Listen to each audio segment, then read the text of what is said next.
रूस और यूक्रेन की जंग अब बड़ी तबाही में बदल सकती है। अब तक लाखों लोगों की जान इस जंग में जा चुकी है, लेकिन अब पुतिन ने नया प्लान बनाया है। अचानक पुतिन ने युद्ध विराम का एक तरफा ऐलान कर जेलेंस्की को हैरत में डाल दिया है। जेलेंस्की और यूक्रेन की सेना को समझ नहीं आ रहा कि युद्ध क्यों रोका गया है, जबकि नाटो देश इस युद्ध विराम को बड़े खतरे की आहट मान रहे हैं। नाटो देशों को लग रहा है कि पुतिन अब जंग में नया मोर्चा खोल सकते हैं। देखिए।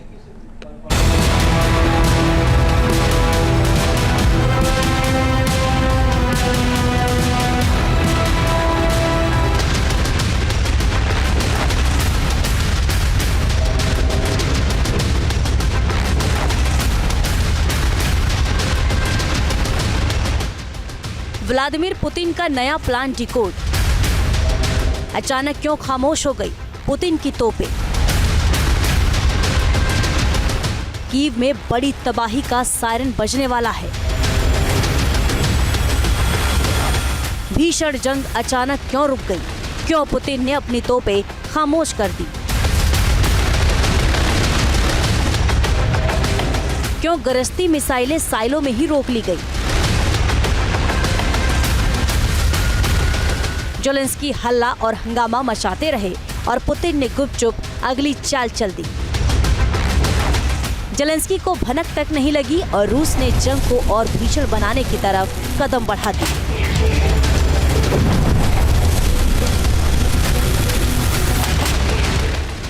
महायुद्ध में लाखों लोगों की मौत हो चुकी है। रोजाना सैकड़ों लोग घायल हो रहे हैं, लेकिन 2022 से शुरू हुई ये जंग 3 साल से ज्यादा वक्त बीतने के बावजूद जारी है।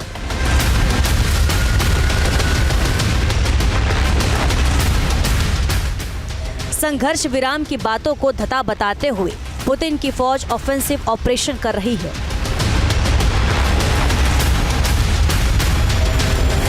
और जेलेंस्की की सेना भी डिफेंसिव पोजीशन से रूस को हैरान परेशान कर रही है।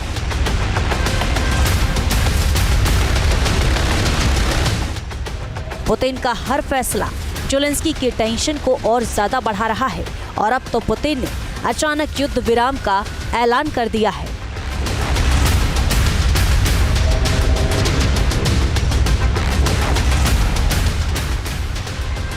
पुतिन का ऑपरेशन ई, जेलेंस्की की टेंशन बढ़ी।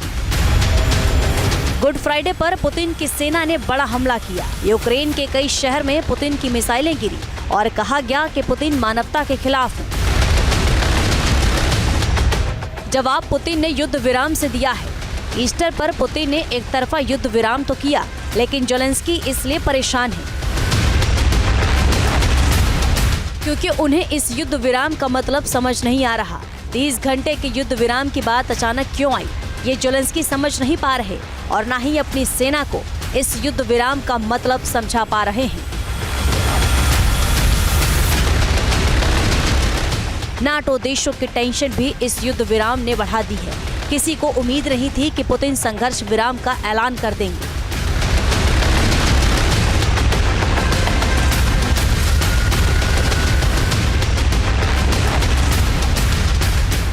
पुतिन की सेना अपने ट्रेन चेज में बैठ गई है। तोपें शांत कर दी गई हैं। पुतिन के टैंक यूक्रेन में आगे नहीं बढ़ रहे। फाइटर जेट्स यूक्रेन के आसमान में नहीं गरज रहे।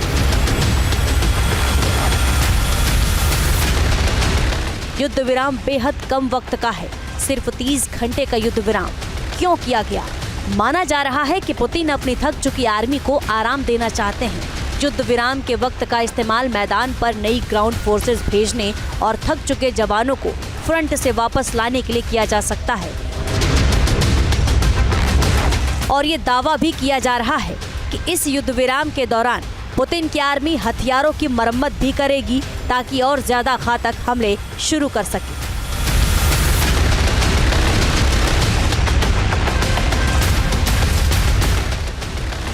रशिया के प्रेसिडेंट पुतिन ने 30 घंटे का सीज फायर डिक्लेयर किया है। अब इसके कई कारण हो सकते हैं। पहला कारण तो ये कि इसको ईस्टर के मौके पर किया गया है, यानी ये दिखाने के लिए कि हम मानवता के प्रति संवेदनशील हैं और त्यौहार के दिन सब लोगों को गोली न चला के खुशी मनानी चाहिए। अमेरिका के प्रेसिडेंट ने ये कहा था कि अगर पुतिन और जेलेंस्की सीरियस नहीं है तो मैं पीस टॉक से हट जाऊंगा और सीज फायर से दूर हो जाऊंगा। शायद इससे डर के रशिया ने ये सोचा हो कि ऐसा ना हो कि अमेरिका का साथ हमसे अलग हो जाए, लिहाजा उन्होंने अपनी तरफ से सीज फायर करके ये दिखाया। पुतिन के युद्ध विराम को नाटो देश कोई बड़ी चाल मान रहे हैं। नाटो देश ये मान रहे हैं कि पुतिन ने यूक्रेन के खिलाफ नई प्लानिंग की है और वो जेलेंस्की के देश के खिलाफ एक और मोर्चा खोल सकते हैं। हालांकि ये पहली बार नहीं है जब पुतिन ने एक तरफा युद्ध विराम का ऐलान किया हो।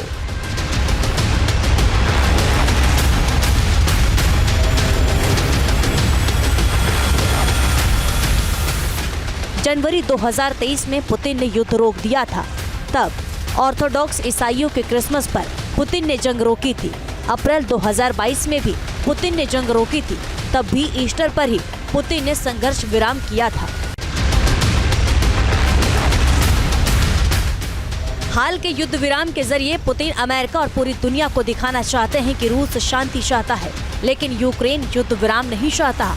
हाल ही में डोनाल्ड ट्रंप और मार्को रूबियो ने बयान दिया था कि पुतिन को ज्यादा जिम्मेदारियां दिखानी होगी और इस युद्ध विराम से पुतिन ने मैसेज साफ कर दिया है कि रूस जिम्मेदारी दिखा रहा है। युद्ध विराम से ठीक पहले पुतिन की सेना ने यूक्रेन पर बड़ा हमला किया था। पुतिन की आर्मी ने मिसाइल और ड्रोन्स के साथ ही फाइटर जेट से भी अटैक किया था।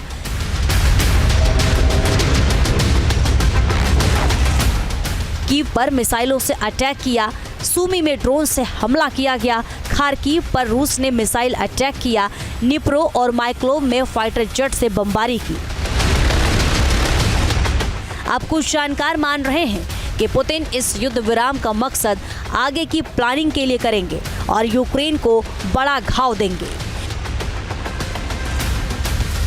मान लीजिए कि अगर रशिया ने एक दिन का सीज फायर करने की बजाय एक हफ्ते का सीज फायर या एक महीने का सीज फायर किया होता तो इसे उसकी कमजोरी माना जाता।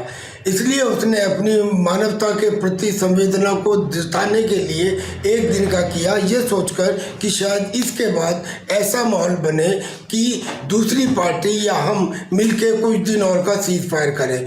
उससे मेरी फौज को रेस्ट भी मिल जाएगा, मुझे बेलारूस में आर्सेनिक मिसाइल और अपने टैक्टिकल न्यूक्लियर वेपन्स को वार रेडी करने का मौका भी मिल जाएगा।